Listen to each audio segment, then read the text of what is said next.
ఈ రోజు కార్యక్రమాలు తీసుకుంటున్నాం అధ్యక్ష. ఇక మళ్ళీ మూసీకి వస్తున్నా అధ్యక్ష. ఈ మూసీని కేవలం మా మిత్రులు పాయల్ శంకర్ గారు అడిగారు, ఇది ఉత్త నీళ్ళే తీసుకొస్తారా, దీన్ని వ్యాపార కేంద్రంగా చేస్తారా? వారేమో ప్రశ్న అడిగారు. కొంతమంది ఏమో రేవంత్ రెడ్డి రియల్ ఎస్టేట్ బ్రోకర్గా మారాడు, రేవంత్ రెడ్డి రియల్ ఎస్టేట్ చేస్తాడని. అధ్యక్ష, రియల్ ఎస్టేట్ ఒక ఇండస్ట్రీని ప్రమోట్ చేసి ఇండస్ట్రీకి అవసరమైన వసతులు కల్పించడం అనేది ప్రభుత్వం యొక్క బాధ్యత. ఈ నగరం రియల్ ఎస్టేట్ విస్తరిస్తే పెట్టుబడులు వస్తాయి, పెట్టుబడులు వస్తే పరిశ్రమలు వస్తాయి, పరిశ్రమలు వస్తే ఉద్యోగ ఉపాధి అవకాశాలు వస్తాయి. ఈరోజు ఎకానమీని మనం పెంచుకోవాలంటే, ఆర్థిక వ్యవస్థ బలోపేతం కావాలంటే, ఆ రోజు కూడా ఇట్లనే మాట్లాడిన డాక్టర్ వైఎస్ రాజశేఖర రెడ్డి గారు, అంతకంటే ముందు నేదురుమల్లి జనార్దన్ రెడ్డి గారు హైటెక్ సిటీకి మొట్టమొదటిసారి ఫౌండేషన్ స్టోన్ వేసినప్పుడు పి జనార్దన్ రెడ్డి గారు పట్టుబట్టి మొట్టమొదట ఫౌండేషన్ స్టోన్ హైటెక్ సిటీకి పడ్డది. పి జనార్దన్ రెడ్డి గారు ఎమ్మెల్యేగా ఉన్నప్పుడు, నేదురుమల్లి జనార్దన్ రెడ్డి ముఖ్యమంత్రి ఉన్నప్పుడు పివి నరసింహారావు గారు వచ్చి మొదట హైటెక్ సిటీకి శిలాఫలకం వేసింది వాళ్ళు. తర్వాత ఆగిపోయింది. ఆ తర్వాత చంద్రబాబు నాయుడు గారు వచ్చిన తర్వాత మళ్ళీ చంద్రబాబు నాయుడు గారు, అటల్ బిహారీ వాజ్పేయి గారు వచ్చి హైటెక్ సిటీ నిర్మాణం చేశారు. ఆ రోజు కూడా ఇదే ఆరోపణలు చేశారు అధ్యక్ష. ప్రభుత్వం రియల్ ఎస్టేట్ వ్యాపారం చేస్తుందా, ప్రభుత్వానికి ఏం పని ఉంది అని. కానీ ఇలా విస్తరించిన నగరం ఎక్కడొచ్చింది అధ్యక్ష? సైబరాబాద్ అని గొప్పగా ఎందుకు చెప్పుకుంటున్నాం? ఐటీ కంపెనీలు, ఫార్మా కంపెనీలు, global capability centres, data centres, ఇవన్నీ ఎక్కడి నుంచి వచ్చినాయి అధ్యక్ష? ఈరోజు ఫైనాన్షియల్ డిస్ట్రిక్ట్ నాలెడ్జ్ పార్క్లో ఎన్ని లక్షల మందికి ఉద్యోగాలు వచ్చినాయి అధ్యక్ష? ఈరోజు విస్తరించే నగరం అర్బనైజేషన్ అవుతుంది అధ్యక్ష. పట్టణ ప్రాంతాలు పెరుగుతున్నాయి, పట్టణీకరణ జరుగుతుంది. ఈరోజు 55% జనాభా పట్టణాలలో నివసిస్తున్నారు అధ్యక్ష. రాబోయే 20-25 ఏళ్లలో 75% మన పట్టణాల యొక్క జనాభా పెరుగుతుంది అధ్యక్ష. కేవలం ఔటర్ రింగ్ రోడ్ ఇన్సైడే 1,34,00,000 మంది ప్రజలు నివసిస్తున్నారు అధ్యక్ష. 3,78,00,000 తెలంగాణ జనాభా ఉంటే ఔటర్ రింగ్ రోడ్ ఇన్సైడ్ మాత్రమే 1,34,00,000 మంది నివసిస్తున్నారు అధ్యక్ష. అంటే ఇక్కడ మోర్ దాన్ 1/3. టోక్యో ఒక సిటీలో తెలంగాణ జనాభా కంటే ఎక్కువ ఉన్నారు అధ్యక్ష. 4 కోట్ల మంది ఒక పట్టణంలో నివసిస్తున్నారు అధ్యక్ష. ఈరోజు ప్రపంచం అంతా పట్టణాల వైపు వేగంగా విస్తరణ జరుగుతుంది. దానికి తగ్గట్టుగా మనం నగరాలను అభివృద్ధి చేసుకోవాలి. అందులో భాగంగానే ఈరోజు వికసిత్ భారత్ ప్రణాళిక ఏంది? ఈరోజు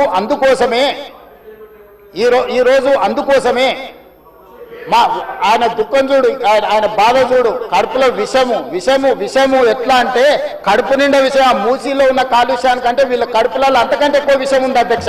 విషం జిమ్ముతున్నారు. మీరు మూసీ కాలుష్యమే ప్రమాదం అనుకుంటున్నారు అధ్యక్ష.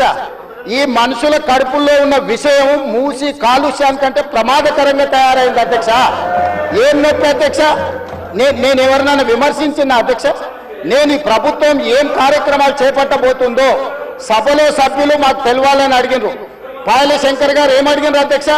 మేము సభ్యులము, ప్రభుత్వం ఏం చేస్తుందో మాకు వివరించండి, మేము కూడా మా చేతనైనా సాయం చేస్తామని మాట్లాడినారు అధ్యక్ష.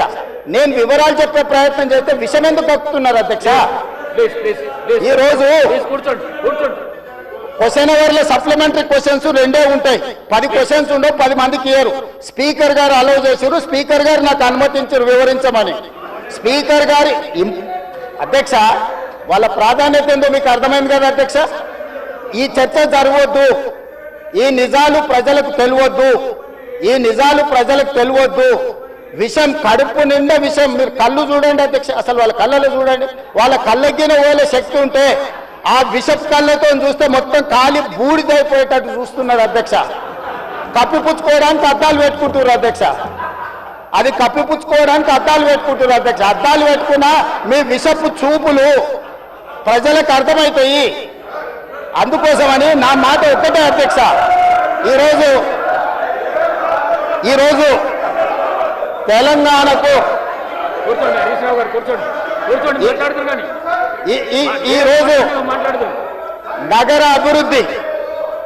ఈరోజు నగర అభివృద్ధి చేయడం మా బాధ్యత.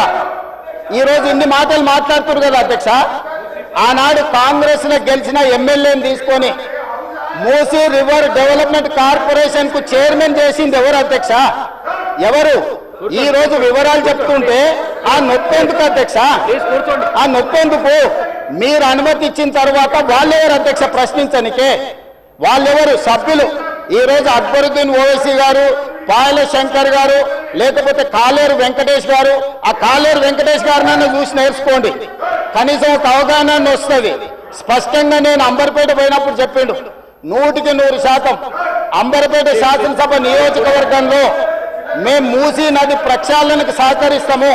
మా పేదలకు అందరికీ మంచి ఇండ్లు కట్టించండి, మా ప్రభుత్వ కార్యాలయాలు కట్టించండి, మా ప్రాంతాన్ని అభివృద్ధి చేయండి, నేనే ముందు బాగానే నిలబడి మూసీ నది ప్రక్షాళనకు సహకరిస్తానని అంబర్పేట ఎమ్మెల్యే కాలేరు వెంకటేశ్వర గారు ముందుకు వచ్చి బహిరంగంగా మైక్లో చెప్పిండు. నిన్నగాక మొన్న వచ్చి నన్ను కలిసి చెప్పిండు. ఆ పక్కనే ఉప్పల్ ఎమ్మెల్యే లక్ష్మారెడ్డి గారు వచ్చి కలిసి, సార్ మా ప్రాంతాన్ని అభివృద్ధి చేయండి, మూసీ నదిని ప్రక్షాళన చేయడం ద్వారా మా ప్రాంతానికి ఉపయోగపడుతుంది, మీరు చాలా మంచి పని చేస్తారు, మీరు వేగంగా ముందుకు వెళ్ళండి, మా వైపు నుంచి మీకు ఏం సహకారం కావాలని చెప్పి ఆ శాసనసభ్యులు వచ్చి కలిసిరు అధ్యక్ష. ఇవాళ నేను ఒకటే అడుగుతున్నా అధ్యక్ష, ఈ రోజు మూసీ నది ప్రక్షాళన చేసుకుంటే నల్గొండ, ఈ రోజు మూసీ నది ప్రక్షాళన మేము చేస్తున్నామంటే మీరు చెయ్యాలంటున్నా వద్దంటున్నా? ఒక్క మాటలో చెప్పండి. మీరు చెయ్యాలనుకుంటే ఏం చెయ్యాలో సూచన ఇవ్వండి, వద్దంటే మీ కడుపు మంట ఏందో చెప్పండి, తెలంగాణ ప్రజలు నిర్ణయించుకుంటారు. అందుకే ఈరోజు మూసీ నది పరివాహక ప్రాంతాన్ని నైట్ ఎకానమీగా మారుస్తా అని చెప్పిన అధ్యక్ష. పట్టణం అంతా రాత్రి 9 గంటలకు నిద్రపోతే రాత్రి 9 గంటల నుంచి ఉదయం 6 గంటల వరకు మూసీ నది పరివాహక ప్రాంతంలో నైట్ ఎకానమీని రివైవ్ చేసి అక్కడ హోటల్స్, ఆఫీసులు, అదే విధంగా ఫుడ్ కోర్ట్స్, కల్చరల్ యాక్టివిటీస్ వీటన్నిటిని కూడా ప్రపంచ స్థాయి నగరంగా మార్చడానికి నైట్ ఎకానమీని ఓపెన్ చేయబోతున్నామని చెప్పినాం అధ్యక్ష. ఆ ప్రాంతంలో ఉన్న ప్రతి వాళ్లకు, నష్టపోయే వాళ్లకు అత్యధికంగా నష్టపరిహారం ఇచ్చి బ్రహ్మాండమైన కాలనీలు కట్టించిస్తాం అధ్యక్ష. ఈరోజు వాళ్ళు ఏ పరిస్థితి లేనోళ్ళు, ఏ దిక్కు లేనోళ్ళు, సర్వం కష్టాలలో మునిగేటోడే మూసీ పక్కన పోయి ఇల్లు కట్టుకుంటాడు అధ్యక్ష. మూసీలో ఉండే దోమలు కానీ, కంపు కానీ, అక్కడ ఉన్న వాతావరణం కానీ, శవాలు కొట్టుకొస్తుంటే ఎవరైనా అక్కడ ఉండాలనుకుంటారు అధ్యక్ష? ఏ పేదోడైనా మీరు చెప్పండి అధ్యక్ష. ఒకప్పుడు నందనవనం కట్టింది కదా అధ్యక్ష, మూసీ నదిలో ఉన్న వాళ్ళని తీసుకెళ్లి. ఈ రోజు ఆ ప్రాంతంలో నందనవనం మనం పోయినప్పుడు ఎంతమంది జిల్లాల నుంచి వచ్చిన వాళ్ళు ఉన్నారు అధ్యక్ష? ఎల్బీ నగర్ ఎమ్మెల్యే గారికి తెలుసు, నందనవనం ఆ కాన్స్టిట్యున్సీనే వస్తుంది. ఈ రోజు మూసీ నది పరివాహక ప్రాంతంలో ఉన్న పేదలకు మంచి వసతులు కల్పించి, వాళ్ళ పిల్లలు చదువుకోవడానికి మంచి పాఠశాలలు ఇచ్చి, వాళ్ళకు ఉద్యోగ ఉపాధి అవకాశాలు కల్పిస్తామని మేమంటే లేదు, అది అట్లనే ఉండాలి, తరలించడానికి వీల్లేదు, కట్టడానికి వీల్లేదు, మేము అడ్డం పండుకుంటాం, మేము నిలువు పండుకుంటామన్నారు. మరి మన వర్షాలు వచ్చినప్పుడు పోయి పండుకునేది ఉండే అధ్యక్ష, పోలేదు. ఏమి లేనప్పుడు పోయి ఆ పక్కన ఉన్న కాలనీలలో పండుకొని వచ్చారు అధ్యక్ష. ఇప్పుడు ఉండమని ఉంది అధ్యక్ష నెల రోజులు. ఇప్పుడు వద్దంటున్న వాళ్ళు ఉన్నారు కదా, నెల రోజులు మూసీ నది పక్కన ఉండమని చెప్పుండ్రు అధ్యక్ష. అంబర్పేట శ్మశాన వాటిక ఉంది కదా అధ్యక్ష, ఆ శ్మశాన వాటిక దగ్గర ఉన్న శవాలు, కులిపోయిన శవాలు, కాలిపోయిన సగం కాలిన శవాలు ఉన్నాయి కదా అధ్యక్ష, వీళ్ళందరూ అక్కడ ఉండమని ఉండి, చూడమని ఉండి. ఏ దుర్భరమైన పరిస్థితి ఉందో అర్థమవుతుంది, ఏ దుర్భరమైన పరిస్థితుల్లో ప్రజలు ఉన్నారో అర్థమవుతుంది. అందుకే ఈరోజు ప్రపంచ స్థాయి సంస్థలను కన్సల్టెంట్గా పెట్టుకున్నాము. ఫస్ట్ ఫేజ్ ఒక కొలిక్కి వచ్చింది, మిగతాది కూడా విడతల వారిగా ప్రాజెక్టు రిపోర్టు జరుగుతుంది. నేను హైదరాబాద్ నగరంలో 5 ఏళ్లలో 1,50,000 కోట్లు ఖర్చు పెడతాం, మూసీ నది ప్రక్షాళన చేస్తామంటే 1,50,000 కోట్లు కాంట్రాక్ట్ ఇచ్చేసారు, రేవంత్ రెడ్డి 25,000 కోట్లు తినేసిండని మాట్లాడుతున్నారు అధ్యక్ష.